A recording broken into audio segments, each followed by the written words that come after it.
सभी को पता चल गया था कि क्लास में किसी ने लंच बॉक्स खोला हुआ है।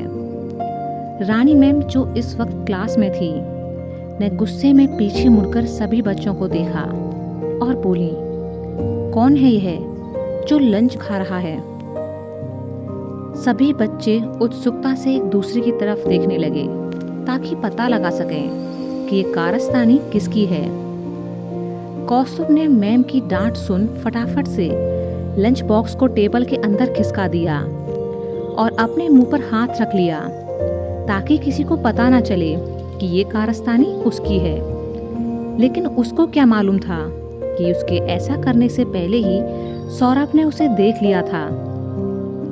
सौरभ कौस्तुभ को पकड़वाने का मौका छोड़ना नहीं चाहता था, इसलिए उसने तपाक से कह दिया, मैम, ये कौस्तुभ है जो लंच कर रहा है। यह सुनकर मैम ने कौस्तुभ को खड़ा कर दिया और आगे बढ़ उसकी डेस्क को चेक किया तो उन्हें वहां लंच बॉक्स मिल गया। उन्होंने पहले तो कौस्तुभ को खूब डांट पिलाई, उसके बाद उसे पूरे पीरियड हाथ ऊपर कर खड़े होने की सजा दे दी। शिवाय, दीपक, रूही और वामिका को कौस्तुभ के लिए बुरा लग रहा था, लेकिन वो उसकी मदद नहीं कर सकते थे। कौस्तुभ हाथ ऊपर कर खड़े हो गुस्से से अब सौरभ को देखने लगा था, पर सौरभ को तो इस बात से कोई फिक्र ही नहीं थी। वह उसका मजाक उड़ाने वाले लहजे में हंस दिया। कौस्तुभ ने भी अब मन ही मन कसम खा ली थी कि वह सौरभ की इस हरकत का बदला लेकर रहेगा, और एक दिन उसे मौका मिल भी गया। कौस्तुभ एक दिन क्लास में बैठा था और अपने दोस्तों से बातें कर रहा था कि तभी उसकी नज़र सौरभ पर पड़ी। उसने देखा कि सौरभ के हाथ में उसका मोबाइल फ़ोन था, जिसे वह जल्दी से अपने पैंट की पॉकेट में रख अपनी सीट पर बैठ गया। यह देखकर कौस्तुभ चौंक गया, क्योंकि स्कूल में तो किसी भी बच्चे को फ़ोन लाने की इजाज़त थी ही नहीं, लेकिन सौरभ ने ऐसा कर स्कूल का नियम तोड़ा था। कौस्तुभ सोचने लगा कि आखिर क्या किया जाए जिससे सौरभ को एक अच्छा सबक सिखाया जा सके। वह वामिका, शिवाय, दीपक और रूही के पास आ बैठा और उन्हें सारी बात बताई। वामिका, तो तुम क्या चाहते हो? कौस्तुभ, बदला। मुझे इस सौरभ को कैसे भी करके सबक सिखाना है। शिवाय, पर कैसे? कौस्तुभ ने पल भर के लिए सोचकर उन्हें अपना प्लान बताया। वामिका, यार, हमें तो यहाँ फोन नहीं मिलेगा। कौस्तुभ, तुम एक काम करो वामिका, कैसे भी करके फोन का इंतजाम कर दो ना, फिर हमारा प्लान पूरा हो जाएगा। मैं बस इस सौरभ के बच्चों को ऐसा सबक सिखाना चाहता हूँ ताकि यह दूसरों की चुगली करने से पहले 100 बार सोचे। वामिका पानी पीने का बहाना कर स्कूल में ही काम करने वाले एक भैया के पास पहुंची और उनसे कहा कि उसे अपने घर बहुत ज़रूरी कॉल करनी है। उन भैया ने उसे फ़ोन दे दिया, जिसे वह लाकर वापस क्लास में आकर बैठ गई और फ़ोन को चुपके से कौस्तुभ को थमा दिया। तब तक कौस्तुभ ने भी सौरभ का नंबर पता कर लिया था। कुछ समय बाद कौस्तुभ ने सौरभ को लड़की बनकर मैसेज किया, हेलो, मैं ना आपकी बहुत बड़ी फ़ैन हूँ और इसी स्कूल में पढ़ती हूँ। आपका जो एटीट्यूड है वो मुझे बेहद पसंद है।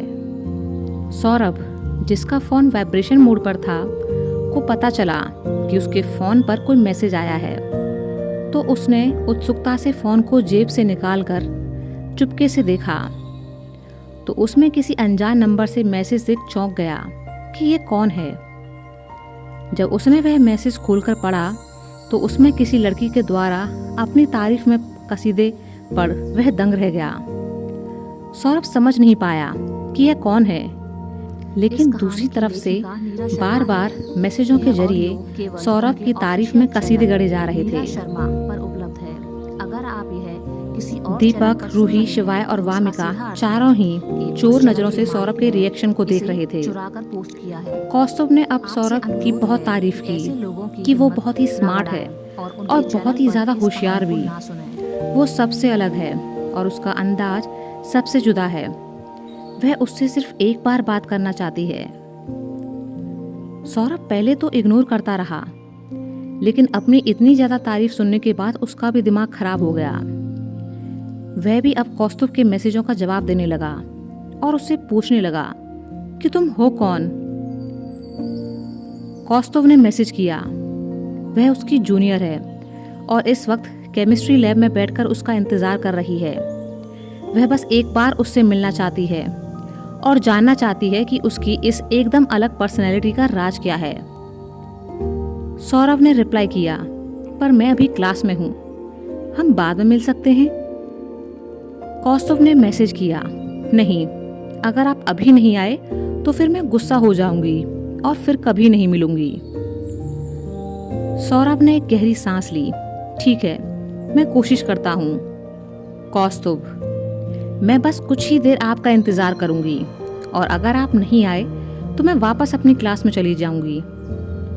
आपसे एक रिक्वेस्ट है कि इस नंबर पर दोबारा कोई मैसेज या कॉल मत करना, क्योंकि ये फ़ोन मैंने यहाँ किसी से लिया है। सौरभ, तुमको कैसे पता चला कि मैं आज स्कूल में फ़ोन लेकर आया हूँ और मेरा नंबर कहाँ से लिया? कौस्तुभ, मैंने बताया ना कि आपकी फ़ैन हूँ मैं, तो आपकी हर हरकत पर नज़र रखती हूँ। अब मैं फ़ोन रख रही हूँ और आपका इंतज़ार कर रही हूँ। सौरभ ने अब आखिरी बार उसे मैसेज करना चाहा कि कौस्तुभ ने जल्दी से फ़ोन स्विच ऑफ कर दिया। सौरभ ने जब अपना भेजा मैसेज डिलीवर ना होते देखा तो समझ गया कि शायद उस लड़की ने फ़ोन बंद कर दिया है। पहले तो वह कुछ देर चुपचाप बैठा रहा, लेकिन फिर उससे और नहीं रहा गया और क्लास में मौजूद अपने काम में व्यस्त मिश्रा सर से वॉशरूम का बहाना कर सीधे क्लास से बाहर निकल गया। उसके जाने के बाद ही कौस्तुभ ने सभी बच्चों में धीरे धीरे ये बात पहुंचा दी कि सौरभ वॉशरूम नहीं बल्कि केमिस्ट्री लैब में किसी लड़की से मिलने गया है, पर वो ये नहीं जानता कि वह लड़की कोई और नहीं बल्कि वह खुद है। इधर सौरभ बड़ी ही उत्सुकता से केमिस्ट्री लैब पहुंचा, पर वहां कोई भी नहीं था। सौरभ सोचने लगा कि शायद लड़की चली गई है, उसे लगा होगा कि वह नहीं आने वाला है। सौरभ उदास सा वापस आया तो क्लास में उसका चेहरा देखकर सभी बच्चे हंसने लगे। उन्हें हंसते हुए देखकर उसे लगा कि शायद कुछ गलत है, लेकिन क्या, ये वो समझ नहीं पाया। क्लास में टीचर होने की वजह से भी वो कुछ कह नहीं सकता था। वह चुपचाप अपनी सीट पर आकर बैठ गया। क्लास के इस तरह हंसने पर मिश्रा सर ने उसे डांट लगाई। पीरियड खत्म होने के बाद कौस्तुभ उठकर सौरभ के बगल वाली सीट पर जा बैठा और उसकी तरफ झुककर धीरे से बोला, क्यों सौरभ, कहाँ गया था तू? सौरभ, कब? कौस्तुभ, अभी थोड़ी देर पहले ही। सौरभ, वॉशरूम गया था, क्यों, तुझे कोई दिक्कत है? कौस्तुभ, नहीं, मुझे तो कोई दिक्कत नहीं है, पर मुझे ऐसा लग रहा है कि तू वॉशरूम नहीं गया था, कहीं और ही गया था। सौरभ, अपने काम से काम रख, वरना तेरा मुंह तोड़ दूंगा। कौस्तुभ अब डरने का नाटक करने लगा। ऐसी बात है तो ठीक है, अगर तू मुझे धमकी दे रहा है तो मैं भी तुझे बता दूं कि मुझे मालूम है तू कहाँ गया था। सौरभ अचकचा गया। कहाँ गया था? कौस्तुभ, तू गया था केमिस्ट्री लैब अपनी उस फैन से मिलने जो तेरी तारीफों में कसीदे गढ़ रही थी। सौरभ यह सुनकर चौंक गया। तुझे ये सब कैसे पता? कौस्तुभ अपनी कॉलर ठीक करते हुए बोला, पता कैसे नहीं होगा, आखिर तेरी इतनी तारीफ करने का पाप भी तो मैंने ही किया है। सौरभ दंग रह गया। क्या मतलब? कौस्तुभ, जिस लड़की से मिलने के लिए तू बड़ा बेताब होकर केमिस्ट्री लैब गया था ना, वह मैं ही था। यह सुनकर सौरभ को बहुत गुस्सा आया। वह जैसे ही उठकर उसे मारने को हुआ कि कौस्तुभ ने उसका हाथ पकड़ लिया और बोला, वैसे तो तू दिन भर लड़कियों की बुराई करता रहता है, और जब एक लड़की ने तेरी तारीफ कर दी तो दौड़ा दौड़ा पहुंच गया उससे मिलने के लिए। यह सुनकर सभी बच्चे हंसने लगे। सौरभ को समझ आ गया था ये बात पूरी क्लास को पता चल गई है और इसीलिए वो उसके क्लास में घुसने पर हंस रहे थे। सौरभ का चेहरा एकदम काला पड़ गया और वह अपनी सीट पर वापस बैठ गया। सौरा ने भी अब उसे कमेंट मारने का मौका नहीं छोड़ा। ये तो वही वाली बात हो गई, अंगूर खट्टे हैं। सौरभ ने आंखें निकालकर उसकी तरफ देखा तो सौरा ने भी हंसते हुए कहा, अब आंखें निकालने का कोई फायदा नहीं। सबको पता है कि अगर तुम्हें मौका मिले तो तुम भी अपनी गर्लफ्रेंड बनाने से बाज नहीं आओगे। वैसे तो दिन भर बुराई करते रहते हो लड़कियों की, और अब मौका मिलते ही उनके साथ इश्क भी फरमाना है। सौरभ ने गुस्से से कौस्तुभ की तरफ देखा। ये तूने अच्छा नहीं किया कौस्तुभ, मैंने तुझे सिर्फ तेरी दवा का स्वाद चखाया है। उस दिन तेरा भी कोई मतलब नहीं बनता था जब तूने क्लास में मैम को बताया कि मैं लंच कर रहा हूँ। सौरभ, तब तू गलत कर रहा था। कौस्तुभ, तो क्या तू कभी गलत नहीं करता? आज तू भी तो फोन लेकर आया है ना, ये भी स्कूल के रूल्स के खिलाफ है, तो ये भी तो गलत था। अगर तू दूसरों के मामले में टांग अड़ाएगा तो दूसरे भी तेरे मामले में टांग जरूर अड़ाएंगे। इसलिए काम वही कर जो तू सहन कर सके, कहकर कौस्तुभ वहां से चला गया। सौरभ अब अपमान का घूंट पीकर रह गया। कुछ दिनों बाद टीचर्स डे आने वाला था और सभी बच्चे उसके लिए बहुत ही उत्साहित थे।